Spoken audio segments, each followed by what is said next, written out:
بسم اللہ الرحمن الرحیم۔ شب برات یعنی چھٹکارے والی رات، خلاصی والی رات۔ اللہ تبارک و تعالی اس میں بندوں کی مغفرت اور بخشش کرتے ہیں، جس کی وجہ سے اس کا نام شب برات بھی رکھا ہے علماء نے۔ اس رات کے بارے میں کئی ساری حدیثیں مروی ہیں، کئی ساری حدیثیں منقول ہیں، اور جنہوں نے ان حدیثوں کو نقل کیا ہے وہ بڑے مشہور صحابی بھی ہیں، جن میں سے حضرت ابو بکر ہوئے، حضرت علی ہیں، حضرت عائشہ صدیقہ رضی اللہ عنہا ہیں، حضرت معاذ بن جبل ہیں، حضرت عوف بن مالک، حضرت ابو حنظلہ، حضرت عبداللہ بن عمر بن عاص، حضرت عثمان بن ابو العاص، اور کچھ تابعی بھی ہیں جنہوں نے صحابہ کے اقوال اور افعال کو نقل کیا ہے، جن میں سے عطاء بن یسار اور مکحول بھی ہیں۔ تو لیکن یہ جو حدیثیں ہمارے سامنے موجود ہیں شب برات کی فضیلت اور ان میں ہونے والے اعمال کے بارے میں، تو یہ حدیثیں کچھ ایسی ہیں جو سند کے اعتبار سے کمزور ہیں، کچھ مرسل ہیں، کچھ حسن ہیں۔ تو سند کے اعتبار سے کمزور ہونے کی وجہ سے کچھ علماء نے اور کچھ محدثین نے یہ کہا ہے کہ شب برات میں جو ہونے والے کام ہیں وہ صحیح نہیں ہیں، اور شب برات میں جو ہونے والے اعمال ہیں وہ من گھڑت ہیں، بے اصل ہیں، بے بنیاد ہیں۔ لیکن علماء نے ان کا جواب دیا ہے اور کہا ہے کہ سند کے اعتبار سے اگر کچھ حدیثیں کمزور ہیں، کچھ حدیثیں اگر ضعیف ہیں، کچھ حدیثیں اگر کمزور ہیں، لیکن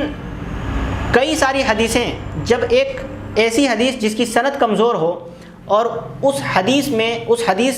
کے لیے کئی ساری حدیثیں جمع ہو جائیں، تو پھر اس حدیث کے اندر جو کمزوری ہوتی ہے، جو ضعف ہو جاتی ہے، وہ دور ہو جاتی ہے۔ تو علماء نے اس کا جواب دیتے ہوئے کہا ہے کہ اگرچہ ہم مانتے ہیں کہ اس حدیث کے سند کے اندر کمزوری ہے، لیکن چونکہ بہت ساری احادیثیں اس سلسلے میں وارد ہو گئی ہیں کہ اس رات میں یہ کام کرنی ہے، رسول اللہ یہ کرتے تھے، قبرستان جایا کرتے تھے، روزہ رکھتے تھے کبھی، تو اس مہینے میں کثرت سے رسول اللہ نے روزہ رکھا ہے، پھر دعا پڑھتے تھے کبھی اللہم بارک لنا فی رجب و شعبان و بلغنا فی رمضان۔ تو یہ کئی ساری حدیثیں جو مروی ہو گئیں، تو اس کی وجہ سے ان احادیث کے اندر جو ضعف تھا، جو کمزوری تھی، وہ دور ہو گئی۔ لہٰذا اس کو بے اصل اور بے بنیاد کہنا، اور اس راتوں میں ہونے والے جو اعمال ہیں ان کو من گھڑت کہنا اور بے بنیاد کہنا، یہ صحیح نہیں ہے۔